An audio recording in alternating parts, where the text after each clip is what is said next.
whole like creative landscape is getting so democratized in the sense that like more and more people are going to be able to make exactly what we're making easier and easier. And it's just like kind of an identity crisis of sorts. I mean, like the need to pivot constantly is constantly on the mind. Like, how am I going to keep staying relevant? You know, just because, yeah, it's getting like the things that used to take me hours to make just last year, people can like churn out in like a lot less time now. So keep experimenting. And that's all that I do every day. I just experiment and tinker. And that's really all you can do, I think. It's exactly throwing stuff on the wall. And that's exactly what I did before I finally blew up, is I was throwing stuff at the wall for like 2 or 3 years. Yeah. Just panels that didn't really go anywhere. Sometimes they kind of did, but then it petered out. But yeah, that's the name of the game. And it just, I don't know. I'm clearly back in that like that seat now where I have to like find my next path. It's gonna be a cat and mouse game, right? Where it's like, okay, you released the course. The next day, something blows your course out of the water because the learning curve just dropped again because this thing came out. It's like, the fuck?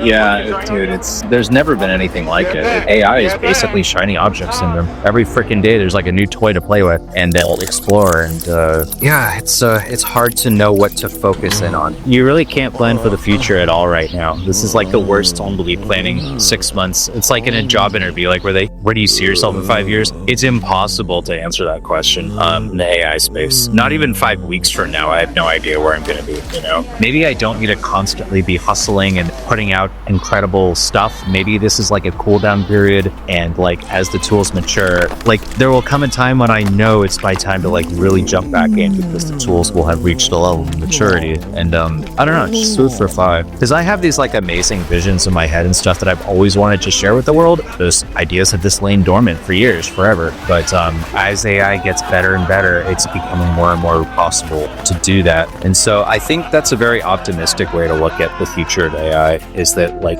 you know, wherever we're at right now, this is not where we're going to be like in 5 years or 1 year or whatever. So yeah, I hope so. Yeah. The only reason I really blew up is because I made bold choice after bold choice, and I didn't exactly obey the guidelines, but I like got really close to breaking them without fully breaking them. And I think it was that type of courage that like really elevated my account. But eventually I did fly too close to the sun, and some of my videos got killed. But it was that type of behavior which was the whole reason why I ever blew up in the first place. So I don't regret a single damn thing. And I'm gonna keep pushing the envelope as much as I can, because like that, yeah, you have to do that in this space. I really feel like I've like mastered my niche in a way, but I can't decide if I should keep trying to master it more or to just flat out try another thing. Because I know I can go viral again. I just need to really, I don't know. It's not an exact science, but I've done it more than once, and you know, I kind of just gotta tap back into that. How does it feel being in this position? Oh, it's like a feeling of angst and like urgency that,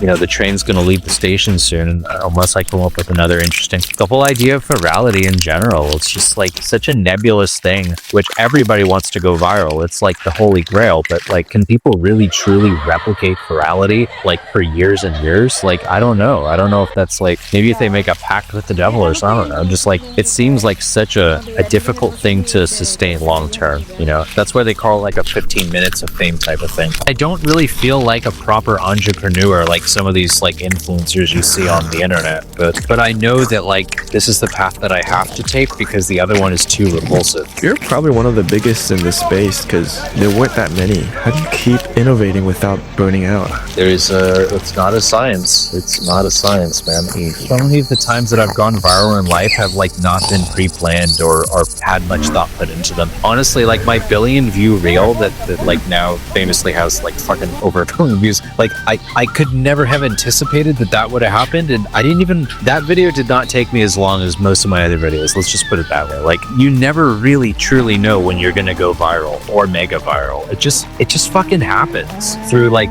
repetition, through like putting content out day in, day out. And eventually, if you're lucky, you go viral. But like I never could have predicted the pieces that ended up going viral. I mean, at some point I got a knack for it and I knew like what was more likely to go viral, so I leaned more heavily into that. But ultimately, man, you can't control like the whims of the algorithm. You can't control what's gonna ultimately blow up. And that's been a hard lesson for me. I do make a lot of videos that I know will not get a lot of views. I do them for myself, and that's kind of always how I've operated. Well, not always. I mean, back when I was going super viral, I will admit I started, you know, making more content like that.